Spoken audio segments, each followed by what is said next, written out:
Muy buenos días, muchísimas gracias por haberse conectado el día de hoy. Gracias al equipo que hace posible que se haga esta conexión cada mes y que nos acompañe en esa jornada académica de dermatología. Vamos a dar unos segunditos que la gente se empiece a conectar. Esperemos que hayan hecho la inscripción previa, pues para que no pierdan tiempo. Recuerden que estas jornadas académicas quedan en la página de YouTube de la Fundación Valle de Lili. Me presento, soy Liliana Muñoz, dermatóloga y dermatopatóloga de la Fundación Valle de Lili y pues soy la encargada de moderar estas jornadas académicas cada mes. Inicialmente eran de manera presencial y en este momentico las estamos haciendo pues de manera virtual el primer sábado de cada mes. Esta es una actividad académica que se hace en conjunto con los residentes de dermatología de la Universidad Libre y de la Universidad ICESI. Quiero que les quede claro, estas jornadas académicas, o sea, la idea es que tengamos preguntas, inquietudes o comentarios. Va a haber un chat y en ese chat van a estar lo que ustedes quieran preguntar o quieran comentar. Y la idea es que yo filtre las preguntas y se las haga al moderador. Después de cada conferencia vamos a tener esta sesión de preguntas y de inquietudes o de comentarios. En este mes, en esta oportunidad, vamos a tocar dos temas. Está la dermatosis paraneoplásicas a cargo de la doctora María Fernanda Hernández, residente de dermatología de la Universidad Libre, y va a estar con nosotros como ponente especialista pues, en este tema la doctora Lola Catalina Paz, que es dermatóloga docente de la Universidad Libre. El segundo tema es herpes genital a cargo del doctor Juan Carlos Jaimes, residente de dermatología de la Universidad Libre, y lo va a estar acompañando el doctor David Andrés Arias, dermatólogo docente en la Universidad Libre como ponente especialista pues, en el tema. Muchísimas gracias a todos, bienvenidos a todos los panelistas. Vamos a empezar con la doctora María Fernanda Hernández. Bienvenida, doctora.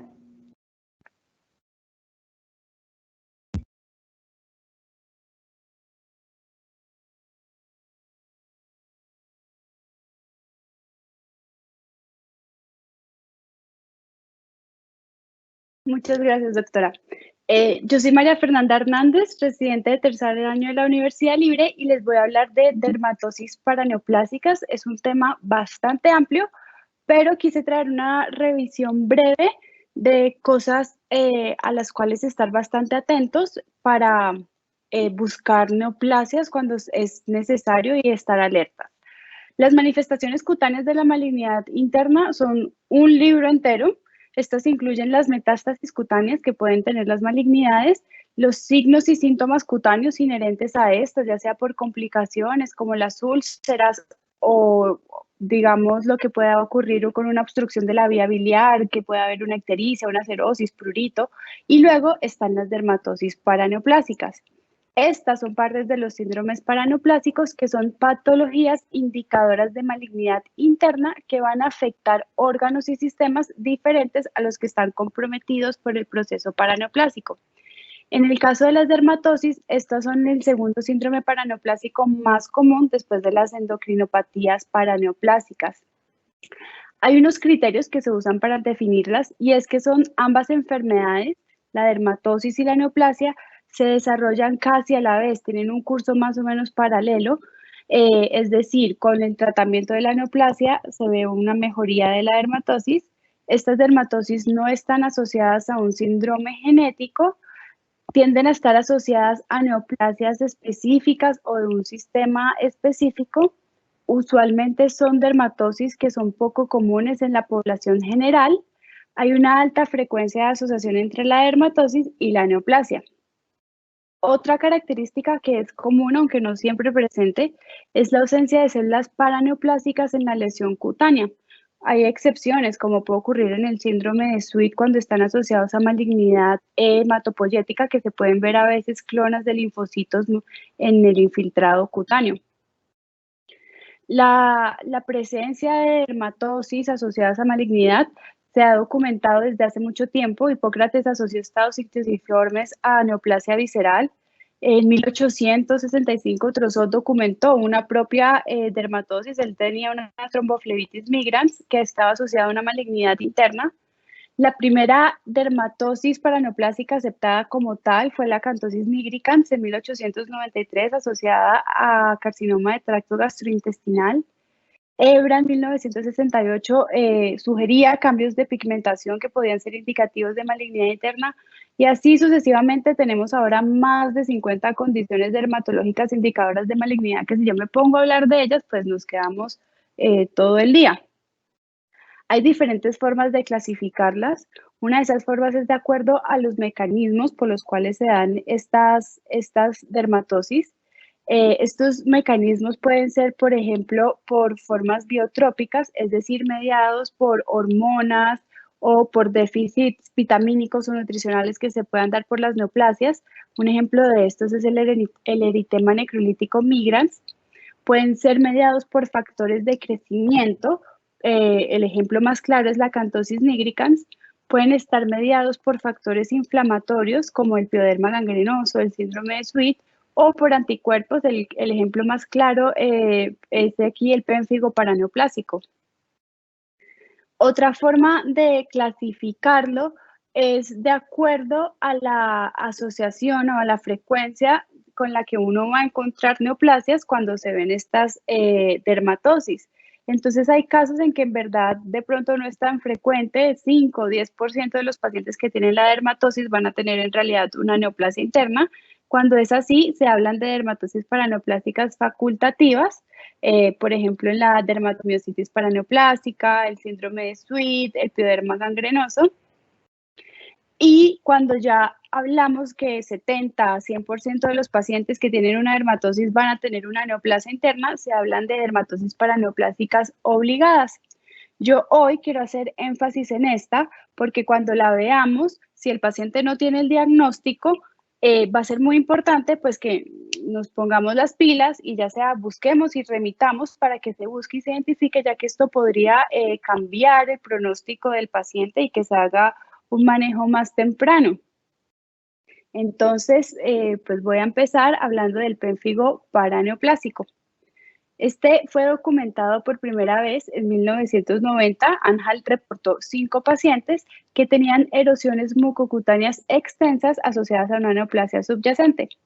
Hay autores que han sugerido otro nombre para este, que sea síndrome paraneoplásico autoinmunológico multiorgánico, ya que también se ve compromiso de otros órganos, principalmente a nivel pulmonar. Sin embargo, esto no ha sido pues aceptado de manera universal. Esta dermatomiositis obligada es inmunomediada. Usualmente se identifica después de la neoplasia, sin embargo, hay casos en que primero se ve el pénfigo, 1/3 de los casos, y a partir de este se va a identificar la neoplasia de base. Usualmente se ven pacientes mayores de 45 a 70 años, pero hay casos de pacientes en niños y adolescentes. Y la edad de presentación va a influir en con qué neoplasia se va a correlacionar el cuadro. Entonces vamos a ver que en pacientes mayores se va a asociar con linfomas no Hodgkin y con leucemias linfocíticas crónicas, mientras que en pacientes menores se va a asociar principalmente con enfermedad de Castleman, y vamos a ver cómo esto va a afectar el pronóstico de la enfermedad. Igual que en los pénfigos, vamos a ver que va a estar involucrada la inmunidad humoral con presencia de autoanticuerpos, en este caso principalmente contra la familia de las plaquinas, contra desmoplaquina, enviplaquina, periplaquina, pero también en cierto grado se puede ver compromiso contra las desmoglainas, desmocolina, contra plectina y la proteína del penfigoide ampolloso 230. Y también vemos el compromiso de la inmunidad celular, encontrándose infiltrados con un perfil citotóxico a nivel de la unión dermoepidérmica.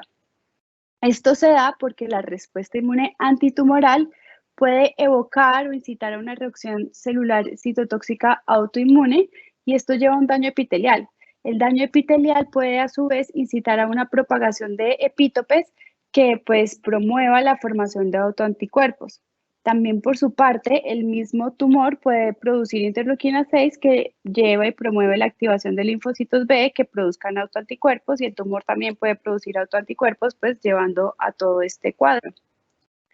La variedad de autoanticuerpos contra diferentes antígenos y los diferentes tipos de citotoxicidades que participan se van a reflejar en un compromiso cutáneo que es polimorfo. Entonces vamos a ver que hay cuadros en los que van a predominar erosiones secundarias ampollas que se rompen fácil, entonces que son pénfigo-like, o cuadros en que se ven bastantes ampollas, pénfigoide-like, mientras que vamos a tener otros con que se van a ver lesiones en diana, muy como eritema, tipo eritema multiforme, mientras que hay cuadros donde va a predominar una citotoxicidad tipo celular y se van a ver manifestaciones más en placa, tipo líquen plano, o incluso manifestaciones que van a estimular una enfermedad injerto contra huésped bastante inespecíficos. Es un cuadro súper variado.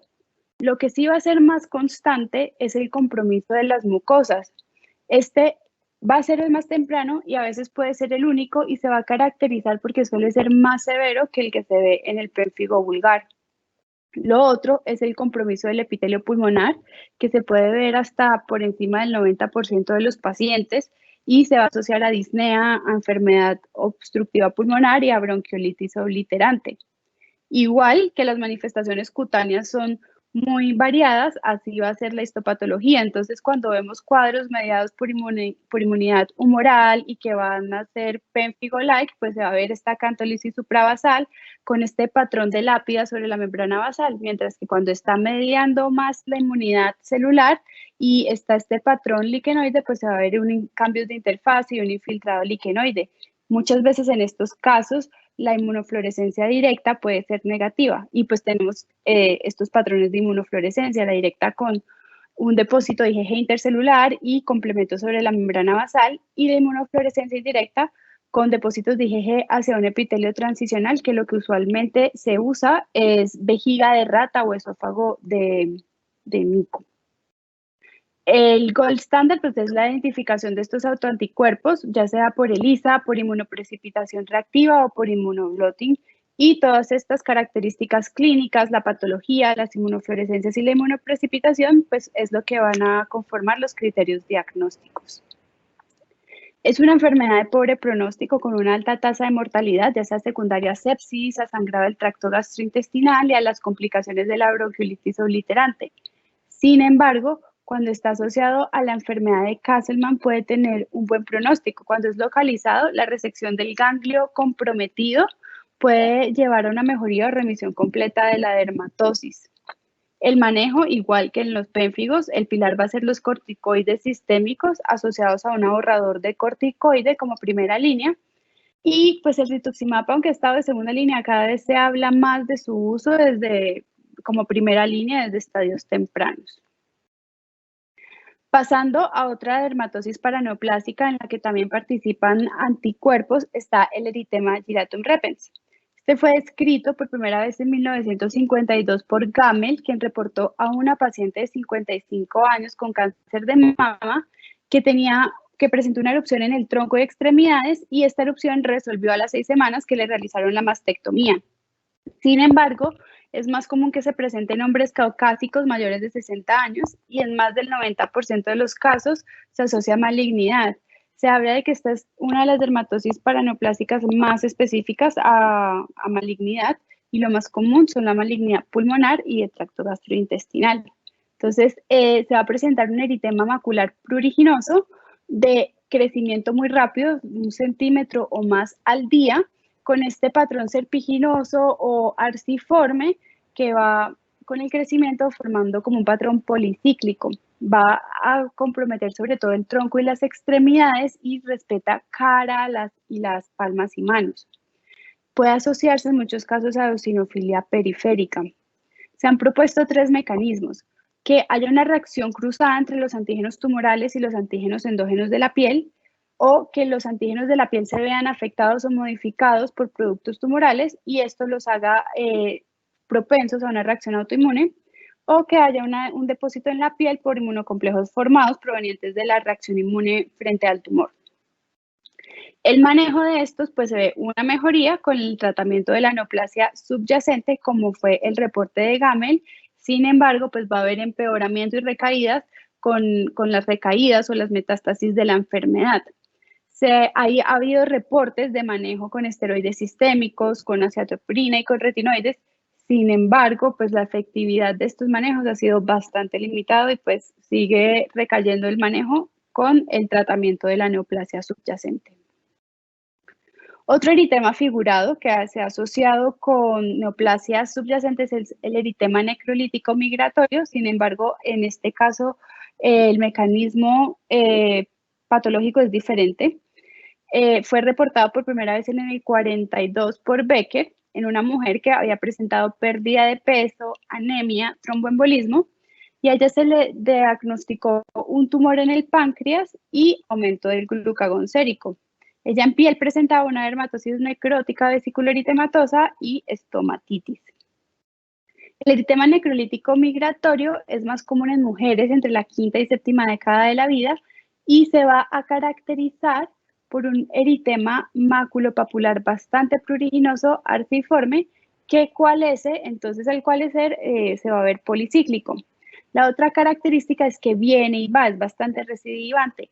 Entonces va a dejar estas lesiones de hiperpigmentación residual que muchas veces va a ser lo que uno vea. Va a comprometer regiones periorificiales a nivel centrofacial, zonas flexurales y depresión, y aquí es donde uno va a ver como estas lesiones ya sea activas o la hiperpigmentación residual.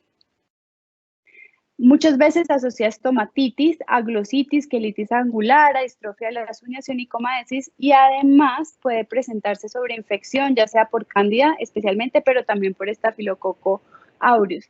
Y otra sintomatología que se va a ver, pues es lo secundario a la neoplasia de base, la pérdida de peso, la anemia, la diarrea, el tromboembolismo y alteraciones psiquiátricas.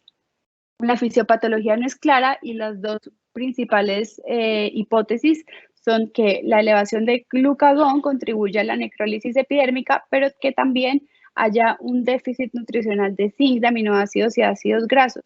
Y de hecho la histopatología lo que se ve es muy similar a deficiencias vitamínicas, con una necrosis de los queratinocitos, sobre todo en el tercio superior de la epidermis.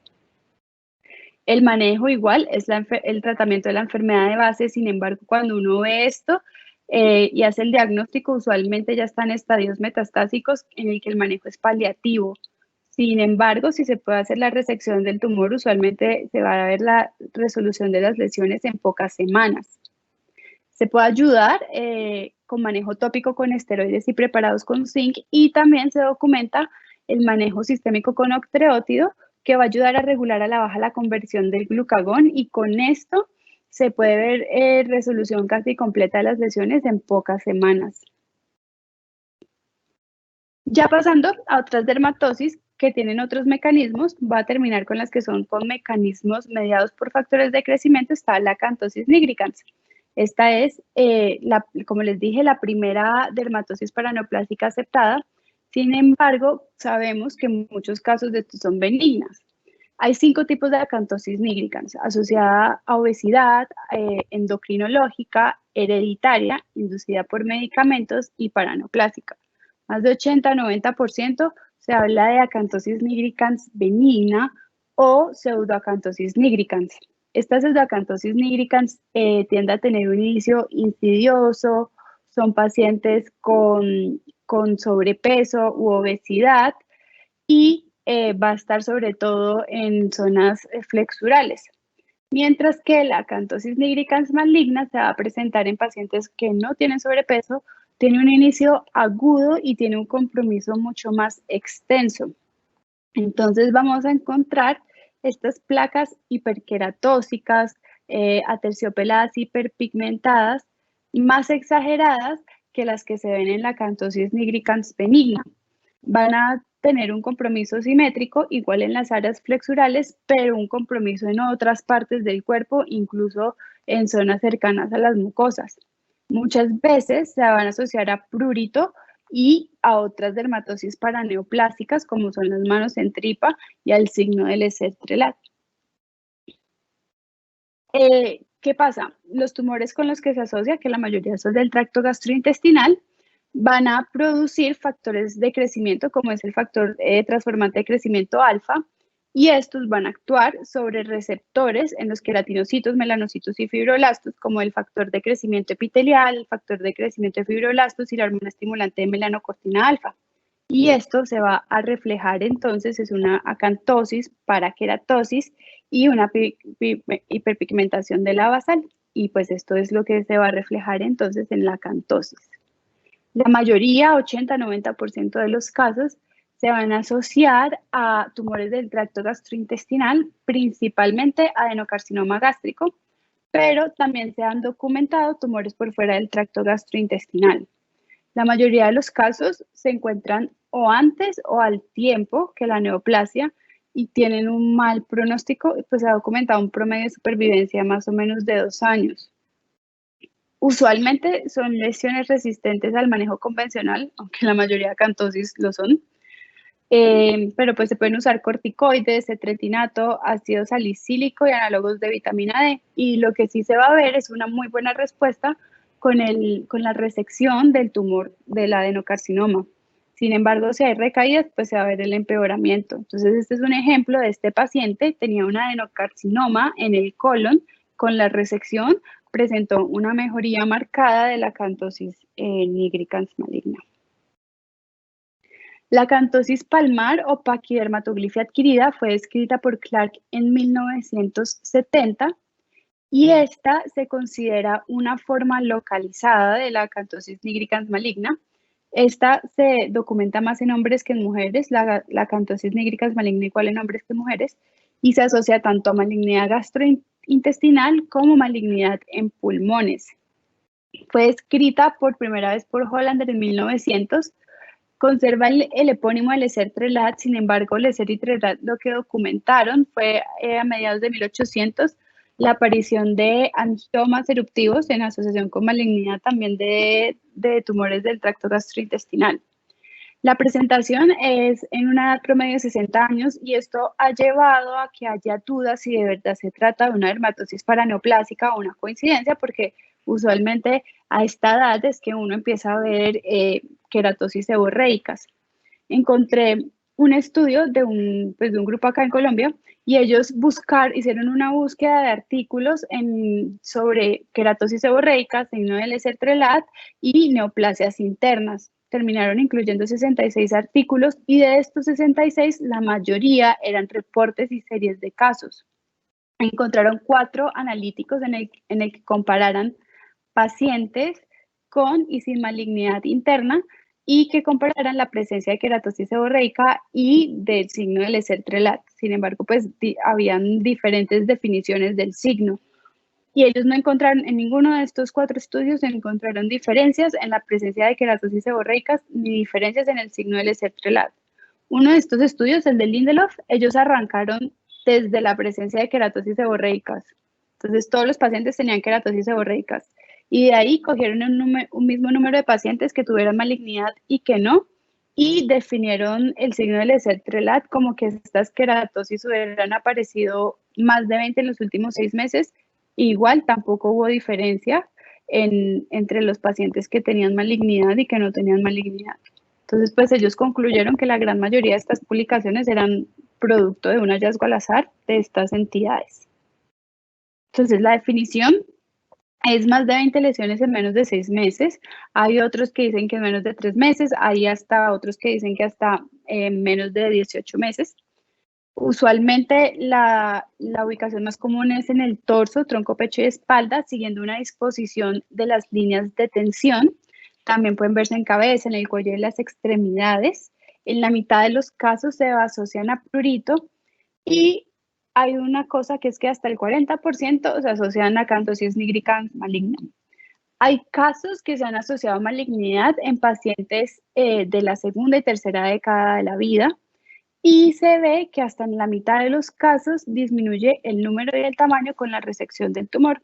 Estos tres factores son como lo que sigue soportando que se trata de verdad de una dermatosis paraneoplásica y pues que de verdad el tiempo de aparición es muy rápido y eso pues no es lo más usual a pesar de la edad de presentación en edad avanzada. Por último, otra asociada a factores de crecimiento es el síndrome de Behçet o acroqueratosis paraneoplásica.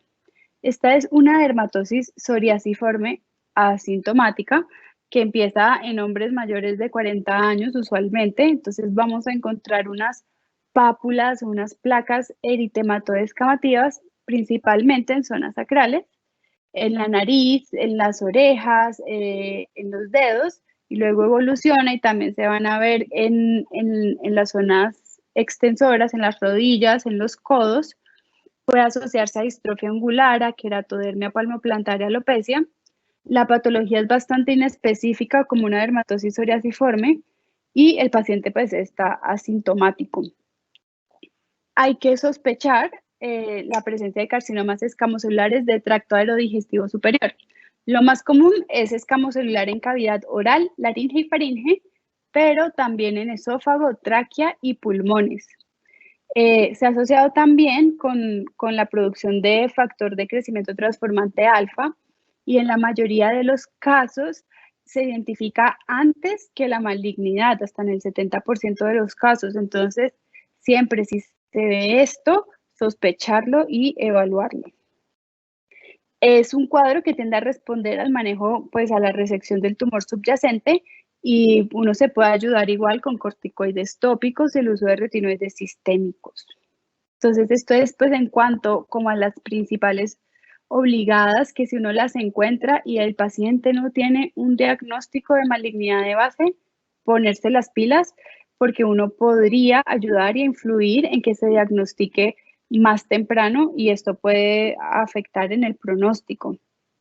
Luego hay muchas otras dermatosis facultativas que no se asocian tanto, o sea, van a ser menos del 10% o 20% de los pacientes que de pronto puedan tener una malignidad asociada y de pronto son dermatosis que se vean con algo más de frecuencia que las anteriores y también se van a asociar pues con diferentes neoplasias. Aquí pues, hay una lista larga. Sin embargo, muchas de estas pueden tener características que puedan indicar que se trate de una neoplasia. Entonces, en el caso de la dermatomiositis, se ha hablado que la aparición en hombres de edad avanzada y la presencia de ciertos autoanticuerpos como anticuerpo P155 pueda ser sugestivo de que se trate de una neoplasia interna. Entonces, usualmente adenocarcinoma broncogénico. En el caso del pioderma gangrenoso, pues sabemos que la mayoría, 70%, se van a asociar a enfermedad inflamatoria intestinal o a artritis reumatoidea y solo como alrededor del 7% se asocian a neoplasias internas. Sin embargo, hay signos que pueden ser sugestivos de que sean asociados a neoplasia y en este caso es la variante ampollosa, como en esta foto, y la presencia en manos, en localizaciones atípicas, en mano y en cara. Lo mismo, el síndrome de Sweet es menos del 20% que se asocian a neoplasias, pero igual hay como factores indicadores que puedan ser sugestivos de neoplasia. También una edad avanzada en hombres y el compromiso de mucosas pueden ser sugestivo de que haya una neoplasia subyacente y así con todos. Igual es muy importante siempre tener en cuenta hacer una revisión por sistemas extensa y otros síntomas que puedan ser sugestivos de una malignidad interna y evaluar esto porque puede influir en un diagnóstico más temprano. En conclusión, pues hablar de todo esto sería algo muy extenso y me llevaría días y días, entonces quise hacer algo así bastante breve, algo que llame la atención y que pueda impactar en el pronóstico del paciente.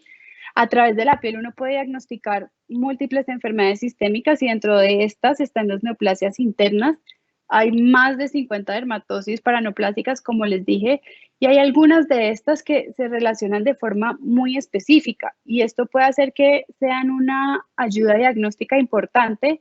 Muchas veces uno las ve antes de que se haya diagnosticado la neoplasia y este reconocimiento puede ayudar a un diagnóstico más temprano y a un tratamiento precoz pues, que pueda influir en el pronóstico del paciente. Entonces, me parece importante tenerlas codificadas. Gracias. Muy bien, doctora María Fernanda, felicitaciones, excelente presentación, excelente revisión. Muy importante tener esto presente. Invitamos a la doctora Lola Catalina, que si tiene algo para comentar, algo de su experiencia. Escuchamos. Muy buenos días. Felicitar a Mafe, me pareció un muy buen resumen. Las patologías que mencionaste pues son como las que más frecuente uno puede ver, aunque digamos, como dijiste, la mayoría son asociadas a benignidad, a factores endocrinos, hormonales, a factores de obesidad. De pronto, la especialidad de oncología puede que tenga, digamos, como más o vea más frecuente algunos de estos casos, pero sí resaltar la parte de que si no hay antecedente de carcinoma y uno está expuesto o mira estos casos, pues indagar sobre signos y síntomas digestivos, respiratorios, tomar hemogramas, ¿sí? Que son como las patologías más frecuentes asociadas o carcinomas más frecuentes asociados a estas dermatosis, para poder mejorar de pronto el pronóstico de estos pacientes si llegaran a tener alguna neoplasia oculta que aún no se haya diagnosticado. No más. Felicitar a Mafe y no es más. Bueno, muy bien. Mafe, por acá hay unas preguntitas. Bueno, la primera, te felicitan pues por la presentación. Hablan, dicen, buenos días, ¿el signo de Leser-Trelat podría asociarse a neoplasias cutáneas también? Pues es más que todo neoplasias de tracto gastrointestinal. No he leído que se asocia a neoplasias cutáneas. No sé si la doctora Paz.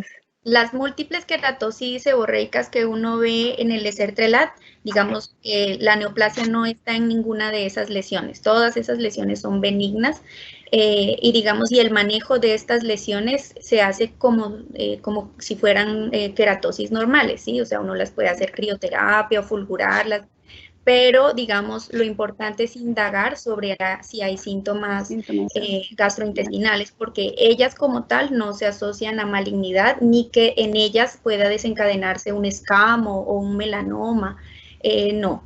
Ellas se asocian a otro tipo de lesiones que son internas, ¿no? Bueno, muchísimas gracias, doctora Paz, por la intervención. Bueno, ahorita no hay más preguntas por el momento, esperemos a ver si se generan más preguntas. Entonces vamos a darle el paso al doctor Jaimes. Bienvenido, doctor Jaimes.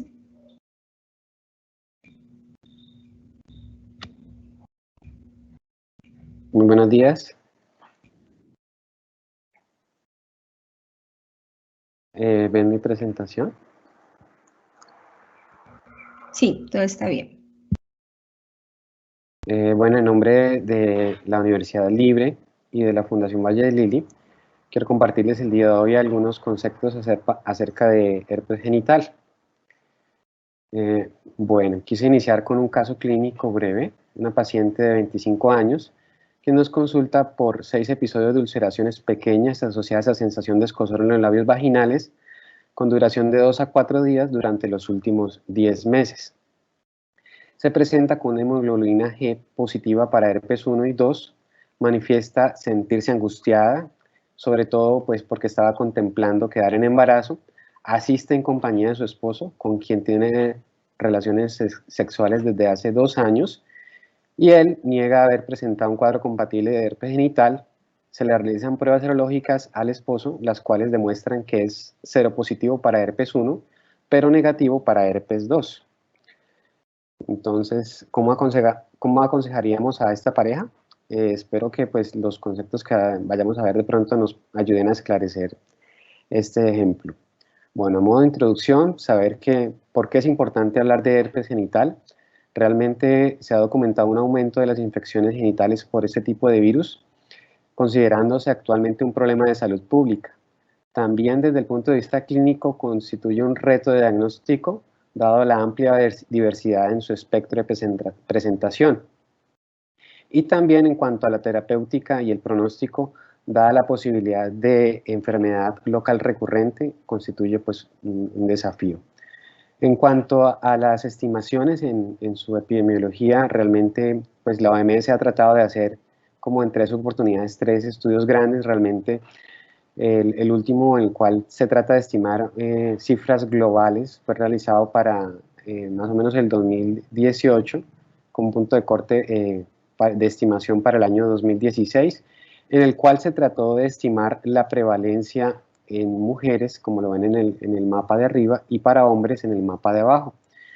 Y estos estudios pues ellos tratan como de clasificarlos por zonas en las zonas de las Américas, el África, Europa y el sureste asiático. Sin embargo, estos estudios pues tienen limitaciones importantes, dado que en muchos países como el de las Américas el reporte de estas y la calidad de los datos tiende a ser más baja. La calidad de los datos, por ejemplo, en las Américas se derivan sobre todo de estudios informados de Estados Unidos. Ellos son conscientes de eso, sin embargo tratan de hacer mejorías cada vez que se hacen estos estudios. En este último estudio, por ejemplo, se tuvo en cuenta también al herpes 1, dado que en los informes anteriores de la OMS solamente se tomaban la prevalencia o los valores para herpes 2. Realmente, pues estos mapas nos hablan de la magnitud del problema. Miremos acá, nos indica la prevalencia estimada, digamos, donde se observa que en general es más alta para las mujeres en comparación de los hombres, y el área que parece estar más afectada con área de estimaciones más altas de prevalencia es el área de África, seguida por las Américas, posterior, más digamos inferior siendo en Europa, y un poquito más arriba se encuentra el sureste asiático. Ellos dicen acá, en general, y calculan las prevalencias para herpes 2 y para herpes 1, y vemos que la cantidad de pacientes afectados en estos estudios de punto de corte son altos. Y hacer estimaciones en cuanto a las incidencias, particularmente para el herpes tipo 1, es muy difícil, dado que, como sabemos, el herpes también, típicamente el tipo 1 está asociado a la infección oral. En muchos estudios se trata de tomar como que todas las, por estudios de casos, todas las infecciones en pacientes menores de 15 años se toman como orales, y los mayores de 15 años como herpes genital secundario a herpes 1. Digamos, en cuanto a los motivos de consulta, aquí se encuentran en miles, y se ve como a través de los años ha ido aumentando la consulta por esta queja, por este diagnóstico. Esto puede ser ya que sea porque los médicos estén mejor informados, estén más alerta, y también porque los pacientes tengan mejores posibilidades de acceder a la atención médica. En cuanto a la importancia, saber que varios estudios han demostrado que el herpes genital es una de las causas importantes, y no la más frecuente de todas. En estos 2 estudios, uno realizado en el norte de Tailandia, el que ven aquí abajo, y otro en un país con un perfil epidemiológico un poquito diferente en Uganda, demostraron los dos, por ejemplo, en el caso de este estudio abajo, que dentro de las causas de úlcera genital, el herpes ocupaba el 81.6%. También pues algunas coinfecciones entre herpes y treponema, y más raras pues otras causas. En este otro estudio, pues, que se realizó de forma más reciente, trataban de mirar el impacto de la circuncisión en los hombres y el estatus serológico para mirar la probabilidad de contagio de sus compañeras sexuales femeninas. Y miraban cómo el herpes tipo 2, en este caso, era aislado también, independientemente, digamos, del estatus serológico para HIV, era muy frecuente, 75%, 58%, y también en los hombres, ya independientemente de su estado, constituía una de las primeras causas de úlcera genital. Y esto es algo que nos pone a pensar a nosotros, pues los clínicos, porque vamos a ver, y nosotros decimos, ¿y en Colombia cómo estamos en cuanto a ese reporte epidemiológico? Realmente para 2014 estos boletines incluían enfermedades como la hepatitis B y C congénita y el VIH-Sida. Posteriormente, en 2015, se incluyó la sífilis gestacional. pero sin embargo actualmente no se está llevando, digamos, como eventos centinelas o importantes en cuanto a notificación de vigilancia epidemiológica. No se llevan registros como para las cepas de Neisseria gonorrhoeae resistentes, VPH, como tampoco para herpes simple. Y pues esto es en parte preocupante y probablemente sea secundario a la forma como está organizado nuestro sistema de salud, que es descentralizado, es decir, no depende como antes del ministerio, sino que está asignado a las EPS y ellas, digamos, deberían ser las que se hagan reporte, pero ya sabemos que existen muchas falencias en nuestro país respecto a eso. Teniendo en cuenta eso, pues hay algunas aproximaciones que se han intentado hacer, en este caso basadas en los RIPs de consulta. Se muestran cifras acá en este cuadro de 2009 a 2011, como se ve, como a través de los años también ha ido aumentando la cantidad de reportes o diagnósticos que se hacen nuevos secundarios a esta enfermedad. En general no existen estudios de seroprevalencia amplios en Colombia en pacientes inmunocompetentes. Realmente pues buscando fue difícil la búsqueda, encontré dos artículos puntualmente, realizado en una población rural en el departamento de Antioquia, y allí pues encontraron que en general la seroprevalencia para herpes 2 fue de casi el 20%, y que en esta población particularmente un alto porcentaje de mujeres estaban casadas, tenían una relación monógama en el 60%, y casi un 47% de estas usaban condón. Y se considera que esto puede explicar, digamos, que esta prevalencia sea más baja que la reportada en otros países de Latinoamérica, y también la alta proporción que se reportó de uso de preservativo en esta población. También otras aproximaciones basadas en estudios de pacientes hospitalizados para medir la seroprevalencia de herpes 1 y herpes 2, encontrando un amplio rango en países como España desde el 9%, en Colombia encontrando hasta un 57%, y esto fue asociado con el número de parejas sexuales si tenía 2 o más, y también asociado a la edad.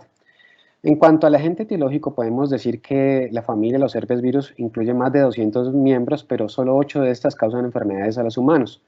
Dentro de esta vamos a encontrar las que en esta casilla, la familia de los alfavirus, que está compuesta por los herpes 1 y 2 y el virus varicela zoster, los cuales comparten similitudes estructurales y funcionales.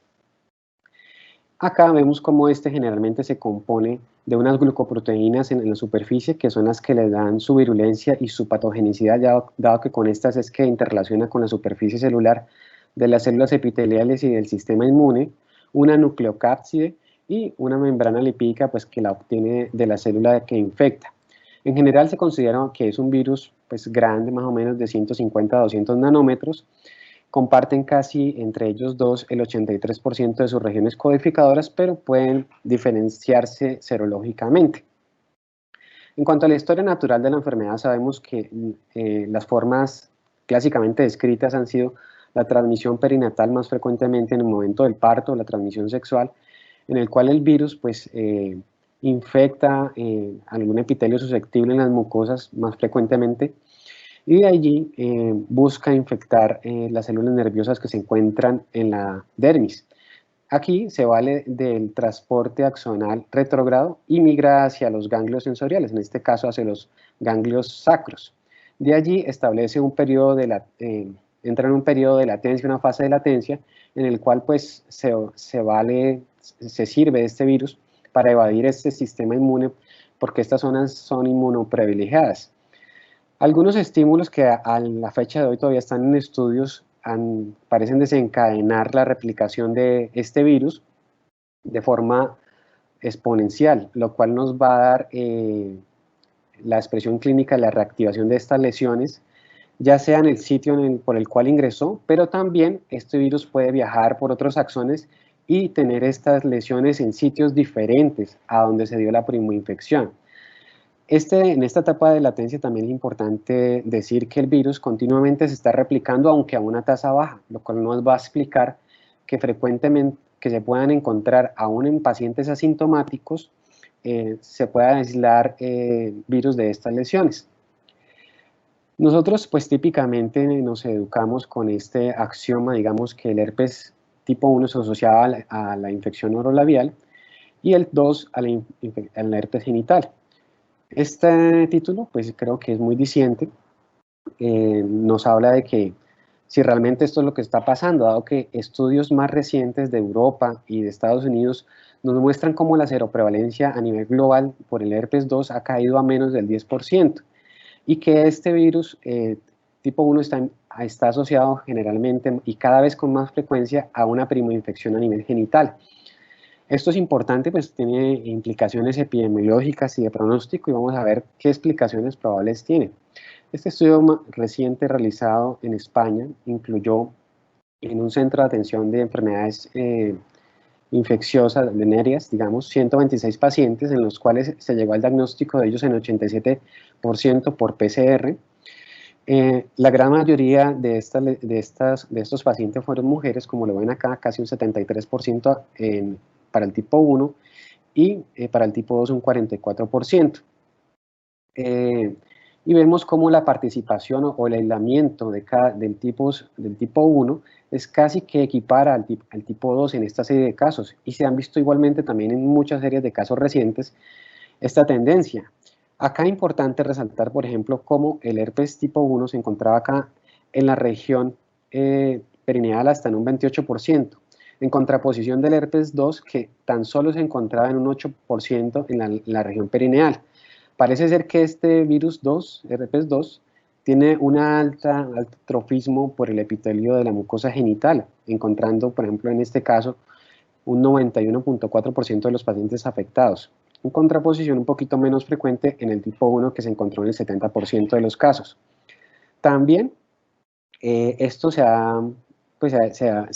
ve en cuanto a la recurrencia de las lesiones, dado que es mucho más frecuente la recurrencia, casi un 40% en los pacientes que están infectados por herpes 2, en contraposición de tan solo un 13% en los tipo 1. Las explicaciones en cuanto a esto parece ser que los expertos las dan es que en los países desarrollados cada vez hay una infección temprana por el tipo 1 menos frecuentemente, y se retrasa esta infección, mientras que en los países en vías de desarrollo o subdesarrollados es mucho más frecuente que en los primeros años de vida entremos en contacto con el herpes tipo 1.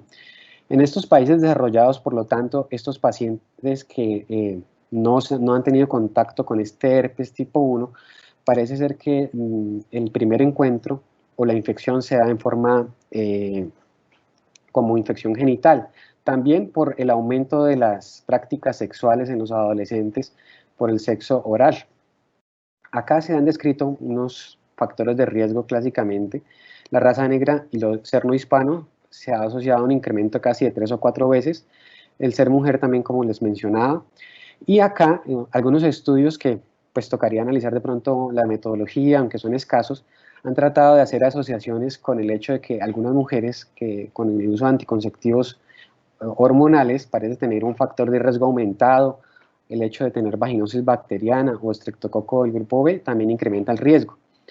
Lógicamente, también el número de parejas que se tenga a lo largo de la vida aumenta también este riesgo de contraer este herpes genital, y las prácticas o contacto genital oral también aumenta este riesgo. En cuanto a la historia natural de la enfermedad, sabemos que generalmente 6 a 2 días antes del contacto que se tuvo y se da la infección, se empiezan a desarrollar lesiones en forma de vesículas o pústulas asociadas a síntomas sistémicos en algunos casos, los cuales van a hacer que generalmente estas lesiones tipo vesícula y pústula se conviertan a unas úlceras húmedas, lo cual lleva a unos síntomas locales, generalmente en el momento en el cual el paciente viene a consultarnos, y esta úlcera generalmente pues va cicatrizando, va formando una costra, y típicamente se resuelve en 3 semanas sin tratamiento. Y podemos esperar, o se ha visto que la seroconversión típicamente se produce entre 4 a 6 semanas luego de la infección, y estos anticuerpos, que generalmente son específicos para la infección de tipo IgG, persisten de forma indefinida a lo largo de la vida. Entonces, en cuanto a los tipos de infección, algo que, digamos, para ayudar a clasificarlo nos va a ayudar es el estado serológico de este paciente. Es decir, si este paciente previamente ha tenido contacto o tiene evidencia serológica de contacto con el herpes tipo 1 o el herpes tipo 2, y el tipo de herpes que se aísle de estas lesiones. Entonces, podemos encontrar que en el caso de la infección por herpes tipo 1, o que se haya detectado herpes tipo 1 en las lesiones, podemos encontrar una infección primaria en aquel paciente que no tiene evidencia serológica para herpes tipo 1 o herpes tipo 2. Recurrente en el caso de que el paciente tenga evidencia serológica para cualquiera de los dos tipos. Y un primer episodio no primario, es decir, un primer episodio pues clínicamente porque lo evidenciamos en este paciente, pero para infección por herpes tipo 1 en este caso, pero este paciente ya tenía un contacto previo o anticuerpos demostrados para el herpes tipo 2. Y esto va a ser muy importante, dado que parece ser que los pacientes que tienen una evidencia serológica, un contacto serológico particularmente para el herpes tipo 1, tienden a desarrollar unas lesiones de intensidad menos severa de un curso más corto cuando se infectan con el virus herpes tipo 2. En cuanto a la infección primaria, pues la presentación clásica que les mencionaba o en los brotes secundarios está ausente en la mayor parte de los casos. Esto pues nos plantea un reto diagnosticado que cuando el paciente probablemente nos venga a consultar, hay una alta probabilidad de que realmente se trata de una recurrencia. Esto explica por qué casi entre un 65 hasta un 90% de los pacientes desconozcan la presencia o que ya habían tenido contacto con los virus con herpes genital. Cuando se dan los síntomas sistémicos dentro de los pacientes que los presentan, los más frecuentes son tener dolor o picazón, tener fiebre, incluso cefalea, malestar general. Disuria puede presentarse particularmente en las mujeres y linfadenopatía dolorosa porque el herpes también tiene la capacidad de invadir los linfáticos, particularmente en las primoinfecciones.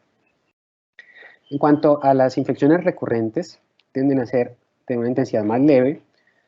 Las que se dan por herpes tipo 1 tienden a ser menos frecuentes y estas tienden a ser menos frecuentes, es decir, las recurrencias a lo largo del tiempo. La mayor frecuencia se observa sobre todo en el primer año, donde generalmente se espera que puedan tener hasta 4 recurrencias por año.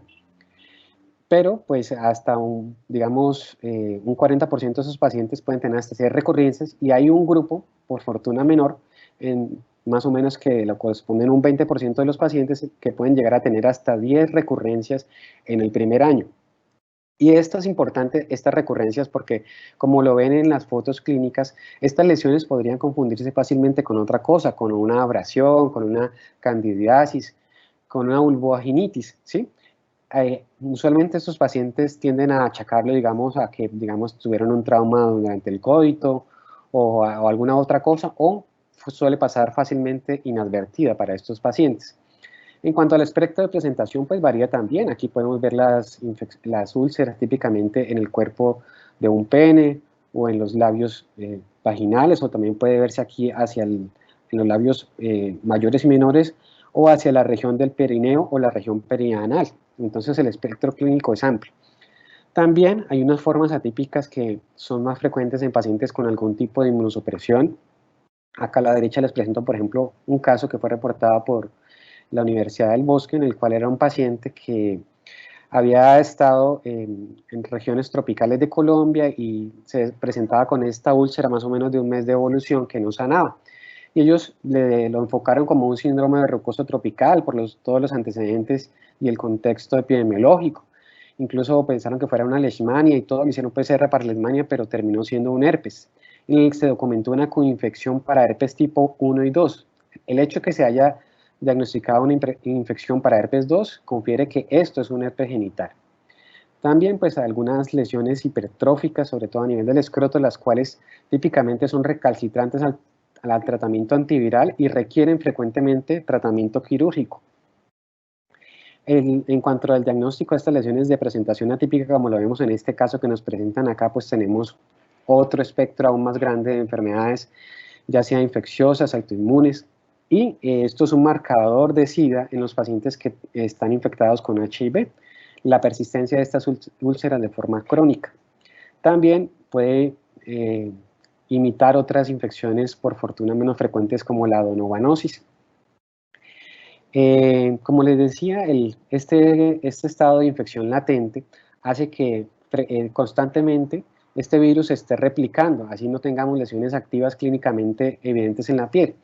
Este estudio, que fue realizado en el 2000 año y publicado en New England, puso en evidencia esto. Ellos pues recolectaron incluyeron 53 pacientes que eran seropositivos y que eran asintomáticos o no reportaban haber tenido historia de lesiones compatibles con herpes genital.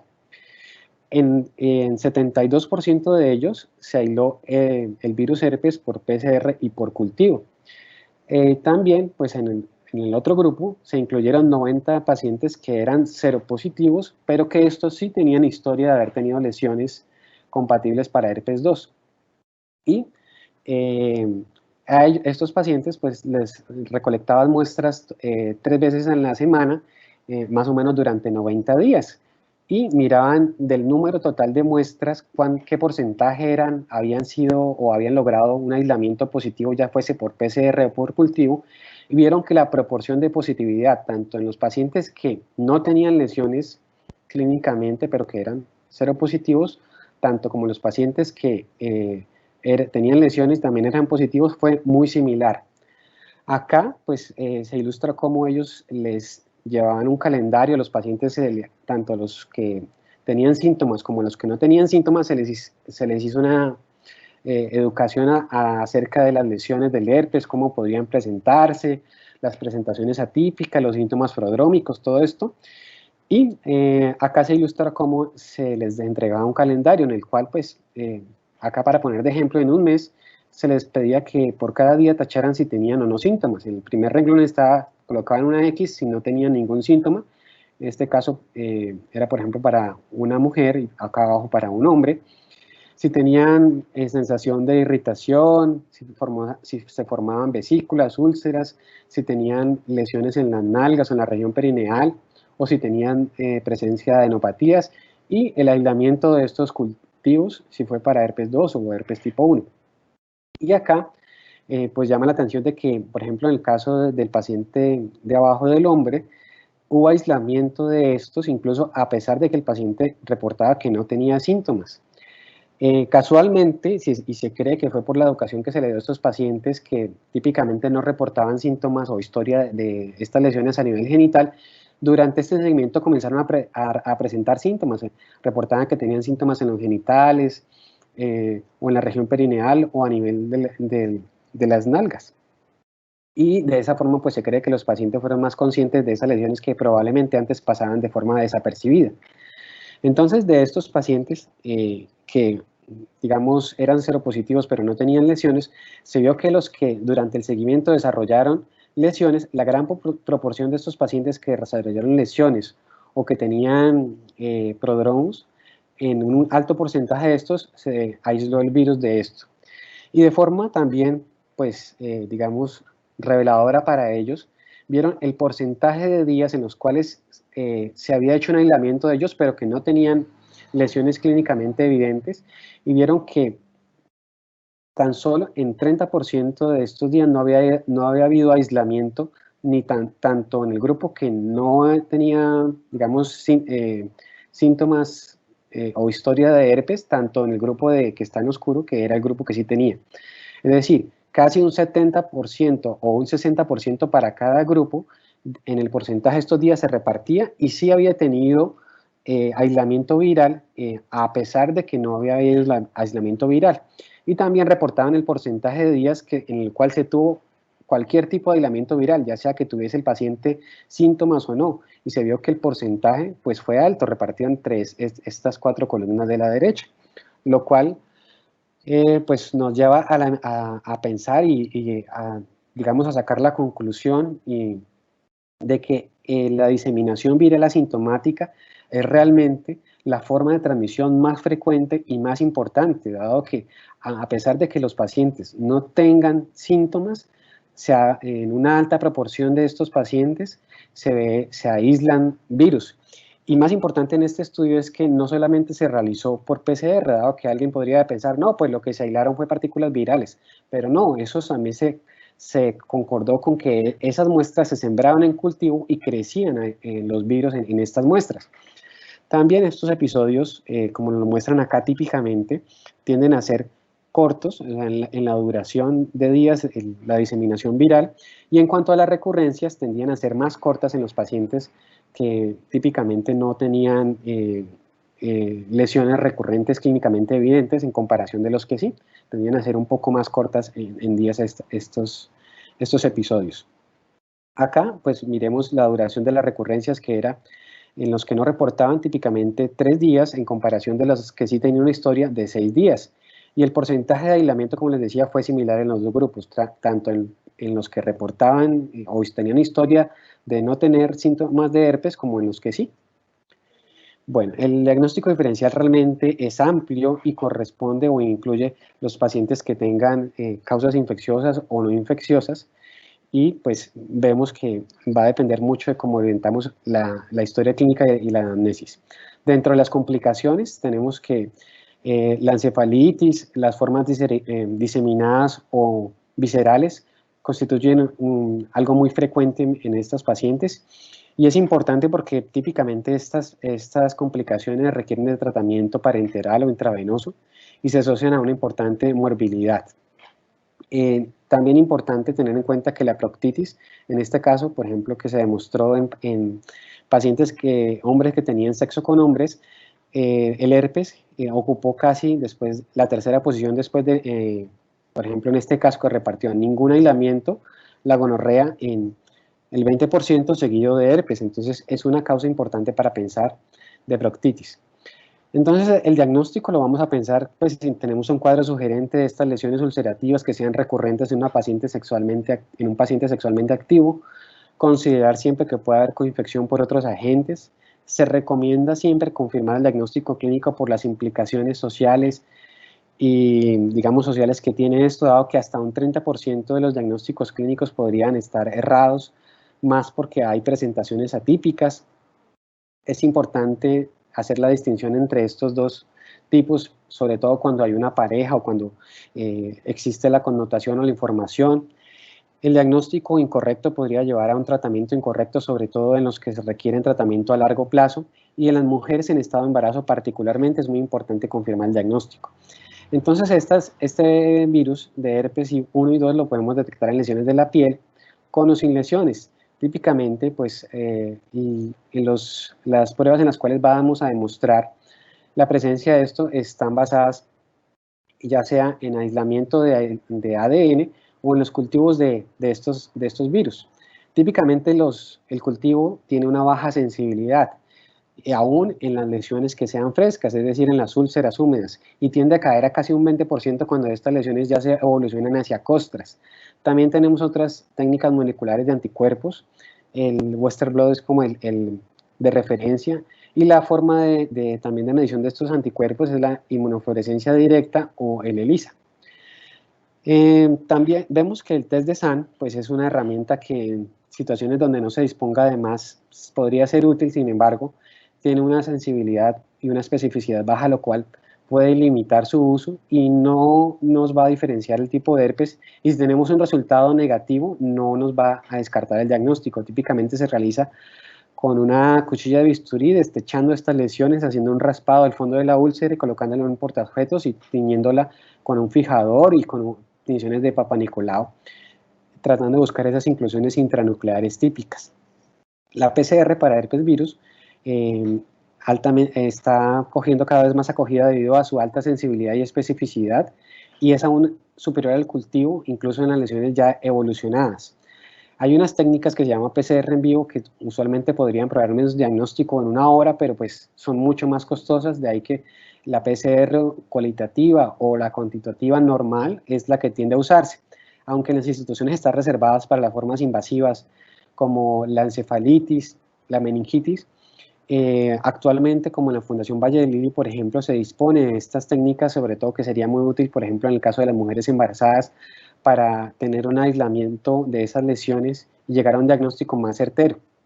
En cuanto a las pruebas serológicas, pues sabemos que lo que vamos a buscar es la evidencia de seroconversión. Típicamente los anticuerpos IgM tienen una importancia limitada, dado que tienen muchas reacciones cruzadas con otros tipos de herpes, entonces realmente no las aconsejamos en la práctica clínica. Es decir, si tenemos un paciente que nos llega agudamente con una lesión ulcerativa y nosotros le mandamos una IgM y sale negativa, o si sale positiva, no vamos a poder afirmar que realmente sea por eso. Los anticuerpos IgG realmente pues son específicos para cada tipo de herpes y se empiezan a observar desde la segunda semana hasta la 12 semana y de ahí permanecen indefinidos en el tiempo. Realmente tienen una alta sensibilidad y especificidad y la técnica de ELISA es la que más se usa.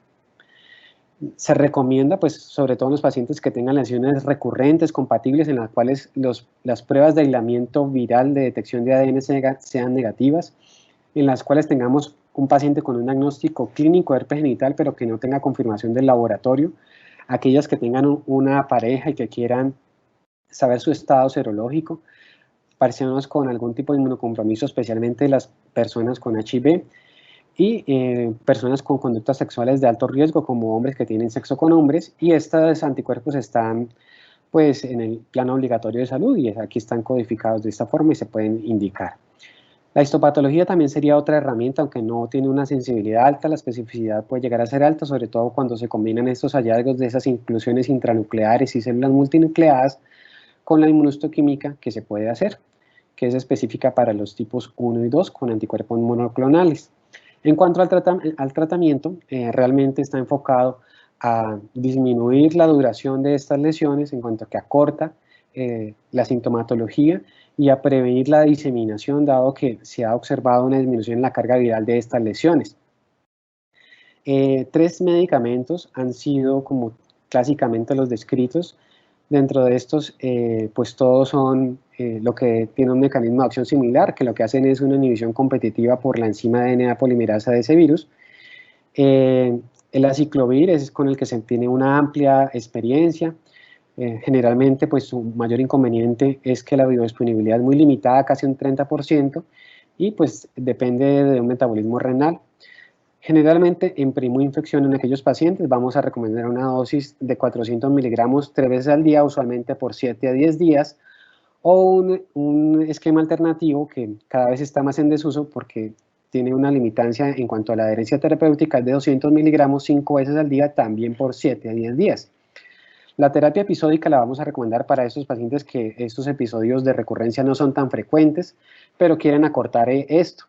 Entonces, generalmente se recomienda también un esquema muy similar a la primoinfección, pero va a ser más corto, 400 miligramos también 3 veces al día, pero ya no lo vamos a dar por una semana a 10 días, sino por 5 días.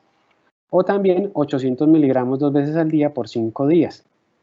La terapia supresora estaría indicada para aquellos pacientes que tengan recurrencias muy frecuentes. Clásicamente se ha sugerido 6 o más, pero pudiesen ser menos y típicamente, por ejemplo, tenemos un paciente en que las recurrencias son muy dramáticas, lo incapacitan, por ejemplo, un paciente que sea conductor, digamos, de transporte, que esas lesiones le limiten en cuanto a su actividad.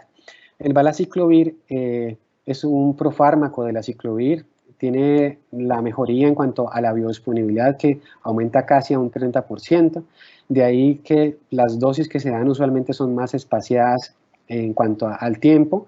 Generalmente en primoinfección podemos dar dosis de 1 gramo vía oral 2 veces al día, también por 7 a 10 días. En la terapia episódica, 500 miligramos 2 veces al día por 3 días o 1 gramo una sola vez al día por 5 días. Y en la terapia supresora, pues realmente es mucho más corto, 1 gramo una vez al día. El fanciclovir generalmente está reservado para aquellos pacientes que tengan resistencia al aciclovir. Esta resistencia realmente es muy rara, se da casi en un 0.6% de los pacientes inmunocompetentes y hasta en un 5% a 10% de los pacientes con inmunosupresión. La terapia supresora, digamos, en aquellos pacientes que la van a requerir, se ha documentado que puede, casos que se ha dado hasta por 8 años y no requiere un seguimiento, digamos, específico. Típicamente eso se puede reevaluar cada 6 meses, cada año, incluso como en la historia natural de la enfermedad es a que cada vez con el tiempo las recurrencias sean menos frecuentes, puede ser que en el transcurso de 1 o 2 años el paciente pues de común acuerdo con el médico tratante decida suspender esa terapia. Y pues ahí se va como mirando de acuerdo a la evolución si requiera nuevamente un esquema de terapia supresora o no. También, pues esto es importante porque en los estudios en los cuales se ha demostrado que la carga viral, en este caso, por ejemplo, que se dio durante 50 días, veían que la carga viral disminuía, ya sea medido por cultivo o por PCR, en este caso disminuía, no llegaba a cero, de ahí que no se elimina totalmente el riesgo, pero en un paciente que tenga recurrencias frecuentes y que tome terapia supresora, el riesgo de transmitir eso a su peraje se baja casi al 50%, de ahí la importancia de esto. Entonces, como recomendaciones generales finales, en los pacientes que tengan lesiones activas, mantener esta área limpia, usar ropa que no sea ajustada y que permita una transpiración fácil, evitar tocar las lesiones. No se recomienda el tratamiento con aciclovir tópico porque no ha demostrado superiores al placebo. No usar benzocaína porque puede generar reacciones de hipersensibilidad en la piel. Y los baños con agua fría en el área genital pudiesen, digamos, proveer alivio, sobre todo en las mujeres. Y el uso de preservativo como medida barrera nos ayuda. En cuanto al herpes y embarazo, generalmente ha habido un aumento, aunque es realmente raro, solamente 2% de las mujeres adquieren este virus durante el embarazo, pero de estos, si se llega a presentar, realmente es algo catastrófico casi en los niños, sobre todo si se da en el último trimestre del embarazo, dado que se considera que si es una primoinfección y se da muy cerca al término, la mamá no le podrá pasar estos anticuerpos preformados al bebé y puede que este desarrolle más frecuentemente formas invasivas con compromiso de meningoencefalitis o con compromiso visceral y se asocia a una mortalidad alta. En general, estos antivirales, cuando se tengan que dar, sobre todo en el tercer trimestre o en alguna primoinfección, se consideran seguros. Categoría B, y aún en pacientes que han estado expuestas accidentalmente en el primer trimestre del embarazo, no hay evidencia de desenlaces importantes adversos o malformaciones. Generalmente se recomienda en maternas que tengan una enfermedad grave o diseminada, como les decía, en primoinfección o durante el tercer trimestre que esté cerca al término, y en aquellas pacientes que tengan esta infección o que las recurrencias se mueven muy frecuentes y ya se esté cerca al término, lo que se recomienda o se sugiere es que se lleve a cesárea mejor. Típicamente, los medicamentos usados son iguales, solo que se ha tenido mayor experiencia con aciclovir. Y acá, digamos, la diferencia, la única sería en cuanto a la supresión, que usualmente en los pacientes que no son embarazadas se da 2 veces al día la aciclovir, mientras que en las mujeres embarazadas se da 3 veces al día. Esto tiene una explicación, es porque las mujeres embarazadas tienen una tasa de aclaramiento mayor, entonces se contrapesa dando una dosis más alta, más frecuentemente en ellas. Para terminar, saber pues que realmente pues la diseminación asintomática por este virus es la fuente más común de infección. Los episodios sintomáticos generalmente pues se pueden tratar con los antivirales que ya les he mencionado. La terapia supresora puede bajar la probabilidad de infección o de transmisión a su compañero casi en un 50%. A todos los pacientes con herpes genital se les debería dar un diagnóstico certero y claro dado las implicaciones psicosociales que tiene. Y las técnicas moleculares como el PCR cada vez están más en uso y se deberían promover más. Y pues para terminar con nuestro caso, muy probablemente esta paciente tenga herpes genital por los síntomas que refiere y pues porque tiene inmunoglobulina G positiva para herpes 1 y 2. La duración y fuente de su infección de herpes 2 no se puede determinar, pues ella comenzó con estos síntomas hace 10 meses, pero realmente pues puede haberlo adquirido en otro tiempo, pero su esposo es seronegativo, entonces se podría inicialmente excluir como la fuente de infección. Se debería ofrecer terapia supresiva para esta paciente dado el impacto y la frecuencia de estas y sobre todo también para disminuir la probabilidad de que contagie a su pareja, en la cual también se le debe sugerir que utilice métodos de barrera y en lo posible no tener relaciones sexuales cuando tenga lesiones activas esta paciente. Y pues gracias, eso es todo. Doctor Juan Carlos, muchísimas gracias, excelente presentación, muy buena, muy completa, siempre es un tema muy apasionante, me gusta mucho el herpes, no tenerlo, sino que me gusta. Bueno, vamos, aquí hay felicitaciones, también todavía felicitaciones para la doctora María Fernanda. Impecable presentación, excelente charla. Y por acá, doctor Juan Carlos, hay una preguntita. En los pacientes a quien se le inicia terapia supresora, ¿es necesario estudios periódicos de función hepática o no es necesario? Es que algunos especialistas en dermatología o infectología lo recomiendan. Pues lo que se ha visto es que típicamente no se ha dado terapia supresora por, como les mencionaba en la charla, por periodos tan largos que se han reportado en la literatura hasta 8 años. Típicamente, en la mayoría de los casos, no suele darse más allá de 1 año y no es una recomendación amplia de que se tenga que hacer monitoreo de función renal o hepática. No es una recomendación amplia, pero pues el juicio clínico y dependiendo de las comorbilidades de cada paciente, intentaría juzgar ahí también. Pero no es una recomendación amplia o que tenga una evidencia fuerte. Ok, muchísimas gracias. Invitamos al doctor David Arias, nuestro panelista experto invitado. Buenos días, doctor. Bueno, buenos días, doctora. Al igual que usted, también me apasiona el tema del herpes. Compartimos ese gusto. Quiero felicitar a Juan Carlos, a María Fernanda por sus excelentes intervenciones. Y algo pues para resaltar, Juan Carlos igual lo dijo, pero hay que resaltar unos puntos vitales respecto al herpes porque es una enfermedad de todos los días, tanto para nosotros como especialistas como para el médico en general. Primero, el herpes es una o la principal causa de úlcera genital en personas sexualmente activos. Recuerden eso, siempre que le llegue un paciente con úlcera genital y sea sexualmente activo, lo primero que se les debe venir a la cabeza es, ¿será un herpes? ¿Será sífilis? Que es la otra causa frecuente.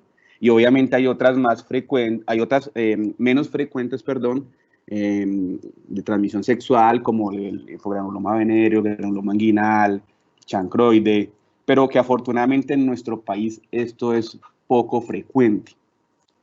Digamos que semiológicamente siempre le han dicho a uno que las úlceras genitales, uno lo puede sospechar si es, digamos, sífilis o si es herpes, porque las úlceras herpéticas suelen doler. Hay algunos pacientes que más que dolor le refieren a un prurito, y también he tenido pacientes con lesiones de sífilis que aunque no generan normalmente dolor, sí les genera algo de dolor. Entonces, aunque puede ser una herramienta para uno guiarse diagnóstica, no es del todo totalmente confiable.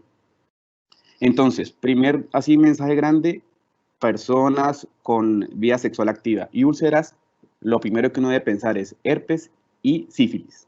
Eso es lo primero. Segundo, el diagnóstico pues es básicamente clínico, pero uno muchas veces en algunos casos donde no es claro o cuando uno desea confirmar que realmente sea herpes, por ejemplo en el caso de las embarazadas, para ver si uno le da el tratamiento o no, ya sea supresivo o dependiendo pues del periodo gestacional, pues uno se apoya en otras herramientas. ¿Cuál es un error frecuente que uno ve en la práctica clínica? Que muchos médicos se apoyan en el diagnóstico de herpes utilizando los anticuerpos, IgG, IgM para herpes 1 y herpes 2. Esa es siempre la orden que uno ve. ¿Ya? Entonces el paciente le llega a uno con esos exámenes y mucha gente le dice sí tiene o no tiene dependiendo de los resultados. Como bien lo explicó Juan Carlos, la IgM tiene poco valor, puede darnos muchos falsos positivos. Es más, cuando se positiviza, no se positiviza en las primeras semanas, entonces también no es que sea una muy buena herramienta. Y lo que uno podría agarrarse de ahí sería la IgG. Pero la IgG, usted puede tener una IgG, una úlcera genital y tener una IgG positiva para herpes, y precisamente esa úlcera genital por la que le están consultando puede ser por otra causa y no necesariamente por un herpes, sino que esa IgG explicada por un herpes previo. Entonces, es más algo orientativo. ¿En qué escenario lo suelo utilizar yo? Por ejemplo, en los casos de los pacientes que le llegan a uno con un cuadro de ulceración crónica recurrente que uno no lo ve, sino que el paciente le llega a la consulta explicándole ese tipo de motivo de consulta. Y si el paciente tiene una IgG tomada por ELISA, o sea, en un laboratorio confiable, positiva para herpes 1 y herpes 2, podría ser la causa de su úlcera. Pero si salen negativos, pues definitivamente la probabilidad de que esa ulceración recurrente sea por un herpes pierde mucho peso. Entonces, digamos que en ese contexto tendría mucho valor. El cultivo por mucho tiempo era la herramienta que se consideraba el gold estándar, pero pues solamente se utilizaba en en laboratorios de investigación. Sin embargo, la reacción en cadena polimerasa en tiempo real es la que ha tomado mayor fuerza y, pues, como lo comentó Juan Carlos, en la Fundación Valladolid lo hacen. Entonces, en ciertos casos sería una herramienta súper útil para ser más precisos con el diagnóstico. A veces en las biopsias de piel que uno hace, uno puede pedir inmunistoquímica para herpes 1 y para herpes 2 y también es una herramienta que lo puede uno orientar. En cuanto al test de sangre, pues es un test fácil de hacer, barato, pero la sensibilidad y especificidad es muy baja. Entonces, si usted tiene un paciente con una úlcera, por ejemplo, unas lesiones vesiculares, que usted tiene la duda de que sea un herpes, y usted pide el test de sangre, si el test de sangre le sale negativo, pues por su baja sensibilidad, pues no nos va a dar una gran ayuda. Ahora, si sale positivo, lo único que nos dice un test de sangre es que tiene cambios citopáticos por un virus de la familia de herpes. Puede ser herpes 1, 2, varicela zoster, pero no nos aclara exactamente. Entonces, uno puede apoyarse, pero no es una tan buena herramienta diagnóstica. En cuanto al tratamiento, bueno, ya ahí Juan Carlos explicó los diferentes esquemas, pero cada vez coge más fuerza el tratamiento supresivo. Cuando uno lee sobre esto, siempre dicen 5 o más de 5, es decir, 6 en adelante, pero uno no debe ser tampoco tan cuadriculado con ese tipo de definiciones. A veces hay pacientes que tienen 4 episodios al año y son lo suficientemente incapacitantes y limitantes para que uno amerite darle terapia supresiva. Y lo que dijo Juan Carlos, el tratamiento supresivo, hay reportes por años, pero no hay un consenso donde se diga se debe dar por tantos años. Hay muchos reportes que se pueden dar por 1 o 2 años, hasta 8 años, como bien lo mencionó Juan Carlos. Y respecto a la pregunta que hicieron a Juan Carlos, respondió muy bien. No está, digamos, en un consenso que se deben pedir pruebas hepáticas o renales a estos pacientes, excepto si el paciente tiene alguna comorbilidad o por alguna interacción medicamentosa que amerite esto, pero si el paciente no tiene este tipo de factores de riesgo, no hay necesidad de pedir estos exámenes. Y otra cosa importante, que es un mensaje pues, que quede para todos, es que siempre que un paciente que tenga una úlcera por herpes, o que sospechemos que sea por herpes, siempre pedir exámenes para descartar otras enfermedades de transmisión sexual porque puede haber coinfección. Entonces, pedir un VIH, pedir una serología o una prueba rápida treponémica para sífilis, dependiendo del contexto donde estemos y donde estemos parados, pedir anticuerpos, anticore total para hepatitis B, antígeno de superficie para hepatitis B, anticuerpos contra el antígeno de superficie de hepatitis B para saber si eso es una infección o es por vacunación, y los anticuerpos para hepatitis C, y pedir otros exámenes más si uno está sospechando alguna otra enfermedad. Bueno, eso es lo que tenía para aportar, y de nuevo, muchísimas gracias y felicitaciones. Muchas gracias, doctor Arias, por su intervención. Aquí, bueno, las felicitaciones continúan. Aquí hay una preguntita, pero creo que ya fue resuelta en el transcurso pues, de las intervenciones de ambos médicos, pero la voy a lanzar de todos modos. Dice, ¿en ningún caso se solicita IgM, siempre IgG? Pues lo que pasa es que al solicitar una IgM y uno pues siempre que solicita un examen, digamos, tiene que pensar en cuanto a que si me llega negativo, ¿qué voy a hacer? Y si me llega positivo, también a qué me voy a enfrentar o qué conducta voy a tomar en cada escenario. Y dado la alta tasa de reacción cruzada con otros, no es un examen que se considere fiable al día de hoy. Además, en cuanto a la IgG, en nuestros medios se recomienda que nosotros sepamos al laboratorio que estamos enviando qué técnica se está utilizando para realizar esa inmunoglobulina, dado que las primeras técnicas o técnicas que utilizan inmunofluorescencia directa no se consideran confiables por la alta tasa de falsos negativos. De ahí que es aconsejable que nosotros verifiquemos o estemos informados de que por lo menos la técnica que sea utilizada para determinar esas inmunoglobulinas G sea de ELISA, dado que es mucho más confiable que la inmunofluorescencia directa que antes se realizaba. Ok, bueno, Veo aquí en el chat que no hay más preguntas pendientes. Les agradezco muchísimo a los panelistas por su participación, por sus interesantes intervenciones.